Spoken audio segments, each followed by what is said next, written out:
আসসালামু আলাইকুম এভরিওয়ান। আজকে আমরা শিখব আইএলটিএস স্পিকিং এবং রাইটিং এ ব্যবহৃত হয় এমন চারটি কমন ওয়ার্ডের অ্যাডভান্স সিনোনিম। যে অ্যাডভান্স সিনোনিমগুলো ব্যবহার করে আমরা আমাদের আইএলটিএস এর স্পিকিং এবং রাইটিং মডিউলের স্কোরটাকে বুস্ট আপ করতে পারবো। ওয়ার্ডগুলি হচ্ছে good, bad, happy and sad. এই ওয়ার্ডগুলো প্রায় আমাদের স্পিকিং, রাইটিং এবং ব্যবহার করতে হয়।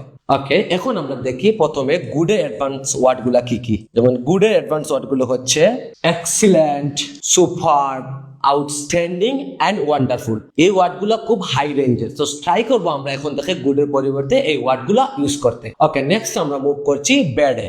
যেমন ব্যাডের ক্ষেত্রে আমরা ইউজ করতে পারি আউটফুল, হরিবল, টেরিবল, নাস্টি অ্যান্ড ড্রেডফুল। যে ওয়ার্ডগুলো আপনার আইএলটিএস এর রাইটিং এবং স্পিকিং এর স্কোর বুস্ট আপ করতে সবচেয়ে বেশি হেল্পফুল হবে। ধরুন আমরা সবসময় রাইটিংটা আর স্পিকিং এর লাস্ট পজিশনটা ফিলিং বলতে হয়, সো ওই জায়গায় আমরা আই ফেল্ট হ্যাপি না বলে আমরা বলতে পারি I felt joyful, content, glad, cheerful and elated. যে ওয়ার্ডগুলো খুব হাই লেক্সিস ওয়ার্ড। দেখুন লাস্ট ওয়ার্ডটি হচ্ছে আজকের আমাদের লেসনের লাস্ট ওয়ার্ডটি হচ্ছে স্যাড।